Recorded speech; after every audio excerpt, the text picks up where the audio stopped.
What's up, everybody? Welcome back to my Twisted Life of TV. I'm Poetry. We're here for another recap and review. Kinda, sorta. Anyway, of Ready to Love, Season 7. I believe this is Episode 3, y'all. Let me tell you right now, I was so disinterested in this particular episode that I didn't take any notes. I was, put off by the whole episode as I watched, because it mainly dealt with Mike. And as I've told y'all before, Mike may be a sexy chocolate thing, but he has something about him that's very little to be desired.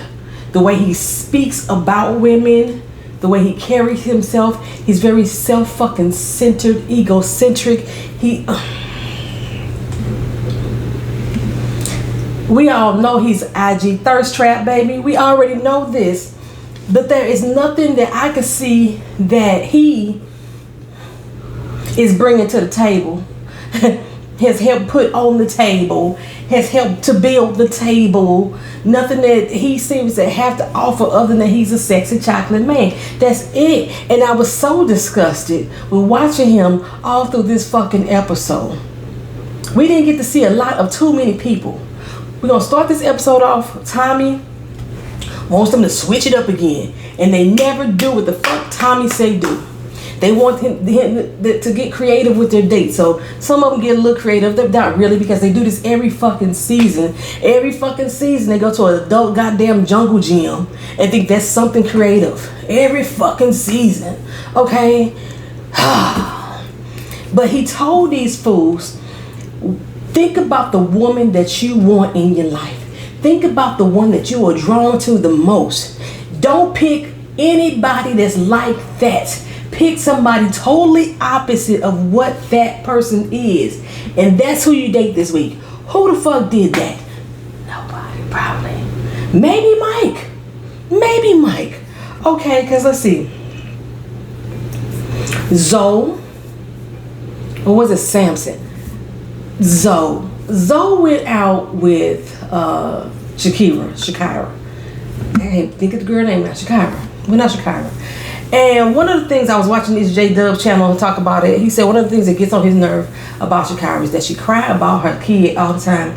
How bad of a life that they had. How bad of an upbringing. She just want a man to be there for him. This, that, the third. I feel her. I understand that. I do understand that is something that you want. But Mike, J-Dub is right. That's all she seemed to talk about during these conversations. The women, they are not letting the men pursue them. I don't believe. They are all coming off as hella fucking desperate. Even with Zoe, Zoe was like, there was something about Shakira that really didn't draw his attention initially. But, he's like, hey, let me go ahead and try her on size and see what's up. She said she had already prejudged. But, okay, this is what it seemed like. They didn't have really much to say negatively or in opposition of what they initially wanted. It's just he didn't click with her off the bat, right? Every single date, the woman said, he's not somebody I would have picked. But ain't this what the men had supposed to been doing? Pick somebody they wouldn't have picked. Every single day I wouldn't have went out with him. All the women said that, right? So Shakira had already prejudged Zoe, because she thought that because he was retired, he's the one that's retired. He's retired, he out living his life, and he traveling and vacationing and doing the damn thing, because he done already did the damn thing all his doggone life. That she prejudging him that he would be able to fit a woman like her in his life, and a woman like her being a single mother with a young child. And Zoe was like, well, shit, I got a kid. I know the importance of having a child. I mean, she act like she the only motherfucker on this earth that ever had a kid. He's not opposed to dating women with children, because he has children his damn self.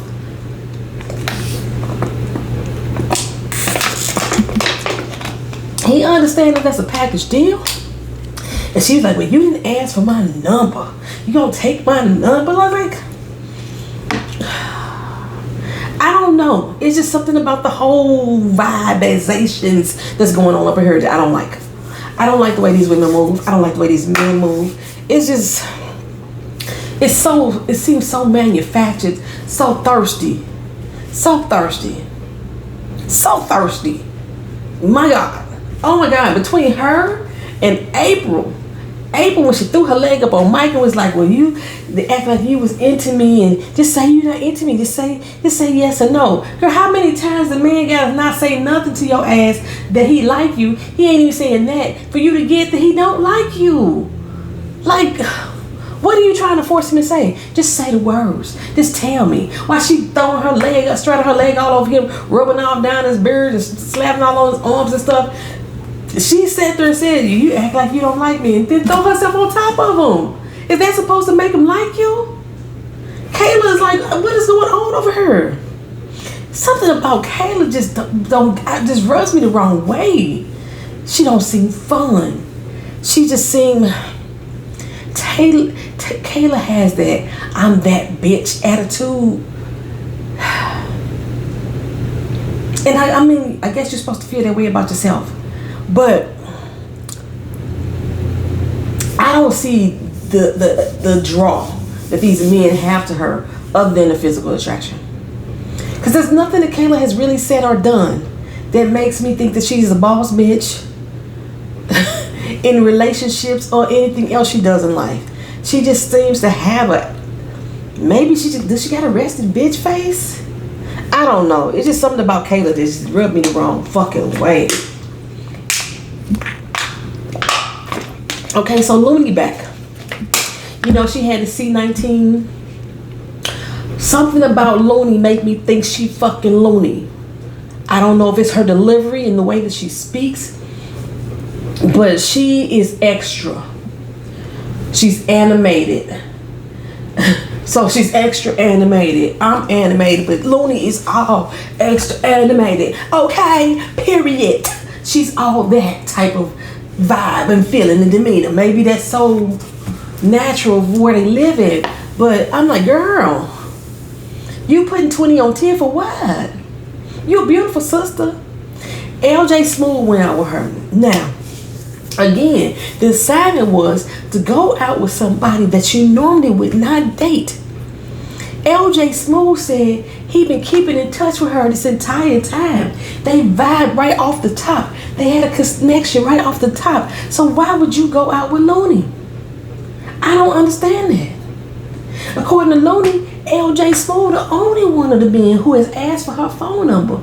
The only one of the men who gave her the time of day and he continuously give her the time of day. She likes him. She rocks with him. She fucks with him. But that ain't the assignment. The assignment, LJ Smooth, was to date somebody you normally would not go for. Same thing with Trinika and Randy Savage. Is his name Randy? King Randall. Randy Savage. Same thing. Last week, when we went over the face, what's the girl name? The one who giving us the all kind of wrong face for esthetician. What's her name? Sharice. How the hell I don't know that girl name? Sharice.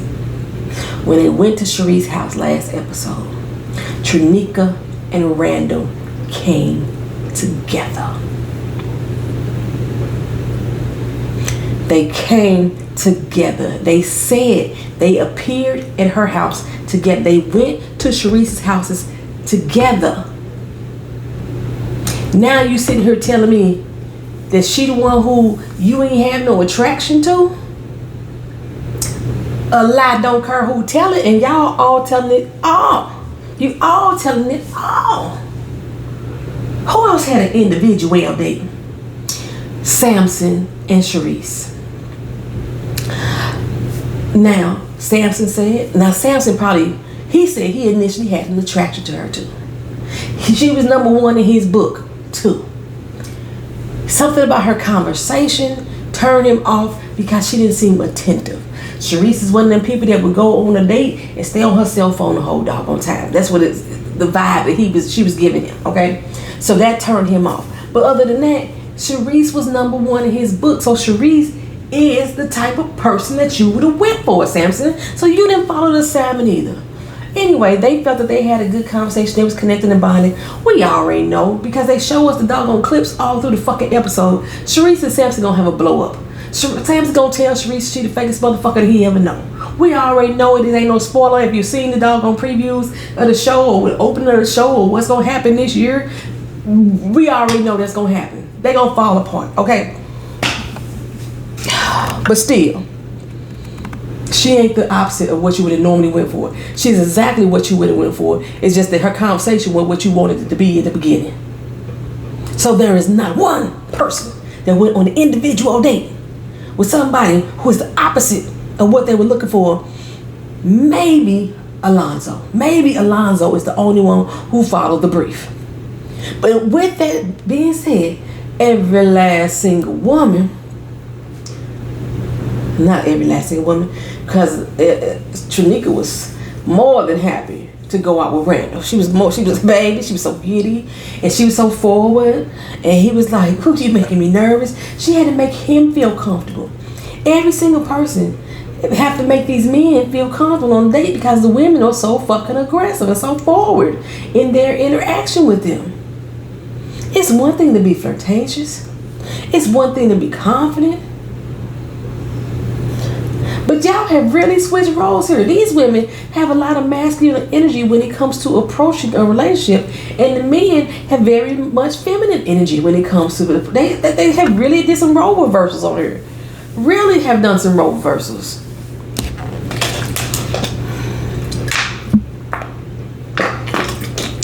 So, who we have? Anybody else do a single date, an individual date? I don't remember, y'all. I told y'all I watched this Friday. I didn't take no doggone notes. Okay, so we had some group dates. Mike had a group date. Who did he bring? He brought April. He brought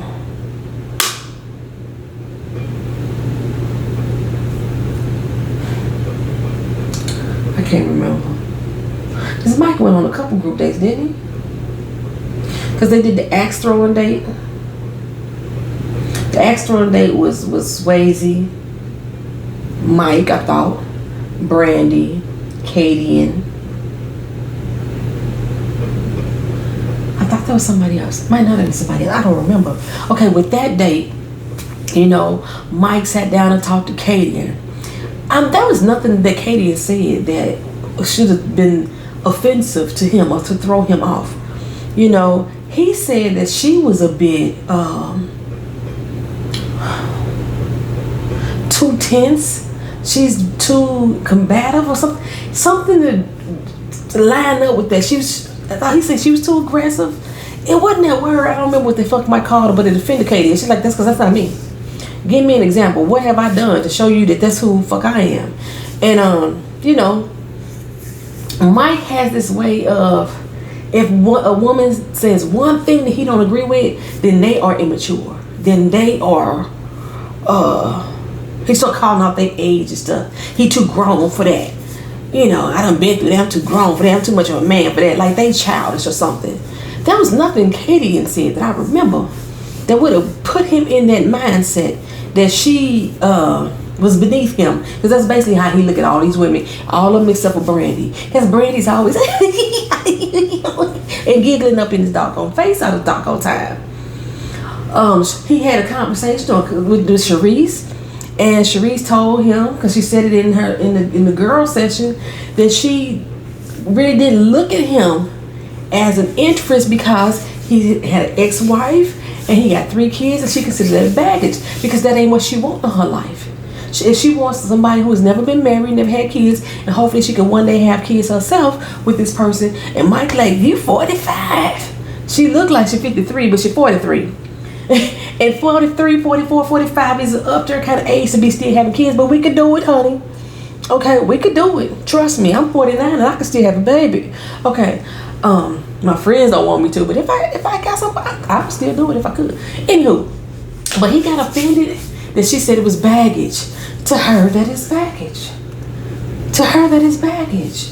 That's something that she don't want to carry along into her next relationship. She don't want to have to deal with an ex-wife and 3 kids. Okay? She don't want that in her life. She wants somebody that's gonna prioritize her. Have her be their priority. Have her child be there first. You know what I'm saying? That's what she wants in her life. And he mad about it. So he says she immature. She calling my kids baggage, and she old and this, that, and the third. Everything wrong with everybody but Mike. He works my nerves, y'all. I'm telling you, a man can talk himself out of being attractive. He could talk himself out of being attractive. Just let his mouth move. And it just shuts me the fuck down. It drags me all up down there. I can't stand Mike. Oh, Lord. Oh. And surprisingly, y'all, Swayze again was one of the most interested people in this doggone episode. I do think he's still lying about his past relationships and things like that, but he still seemed to be one of the most genuine people right now, surprisingly, which is so contradictory to how he was introduced to us. He says that he's looking for love. He know he ready for love. He ready to get in it. He all about it. That's how Swayze feeling right now. I'm trying to think of who all we got here, y'all. So we saw Charisse. We didn't see Justice with anybody, did we?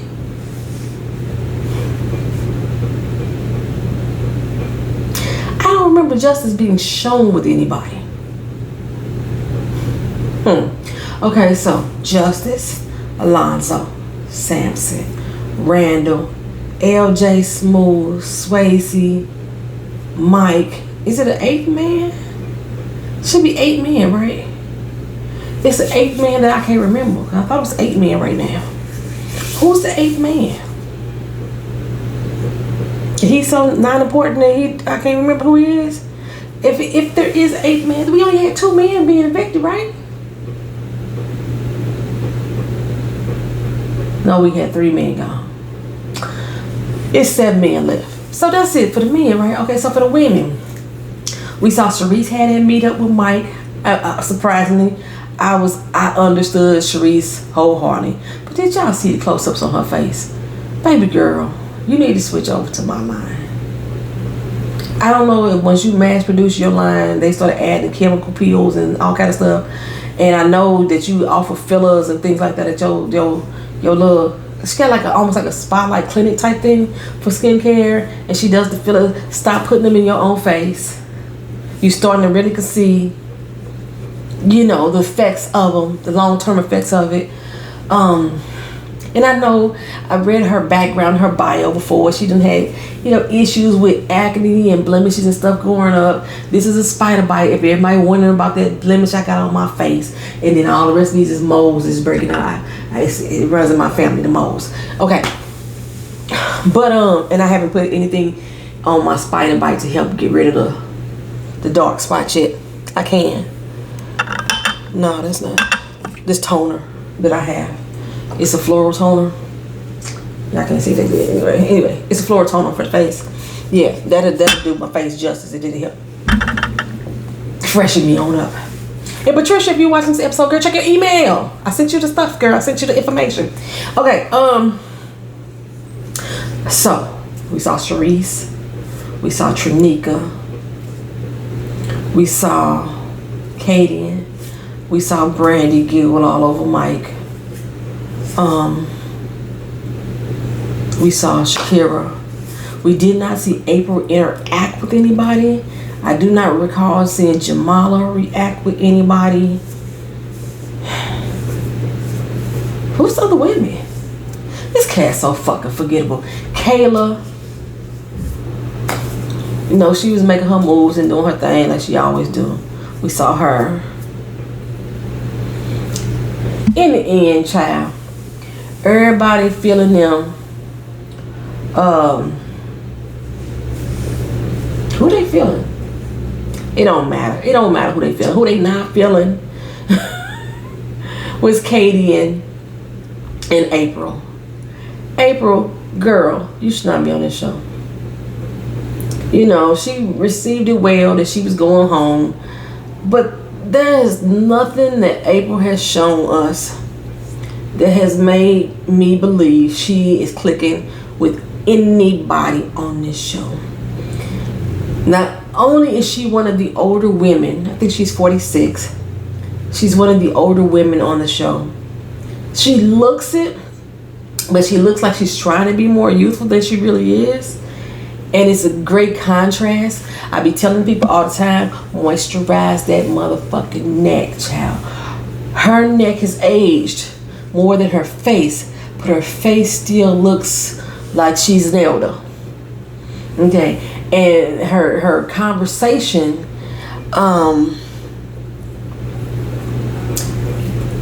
is giving off, I'm coy, I'm a tad bit immature, you can do what you will, like me please.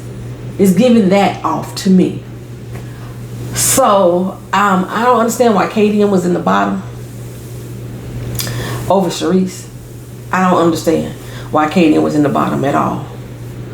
But it seemed like the people that Mike didn't like the most, those are the two who went to the bottom. The way that Mike moved through this whole entire episode, I thought he was finna be eliminated. He should have been. Shit. That's who would have been eliminated for me. Tommy, I thought you was gonna step in when you seen somebody ain't serious about love. He ain't serious. He ain't serious. April went home. April went home, child. Farewell, bye. Sayonara. See you later, girl. Bye, Felicia. April didn't need to be there. Not only was she making vibes and connection with anybody, she wasn't even good TV. Child, that's it. That's all I'm gonna talk about on her. Maybe I'll take some notes next week. I've been binge watching Game of Thrones, y'all. That's what I've been doing. This Game of Thrones start over next week. That's what I've been doing. Okay. So I'll talk to y'all again. See y'all next video. I gotta get Power Book 3 recap and review done tonight. I'll see y'all next video. Peace.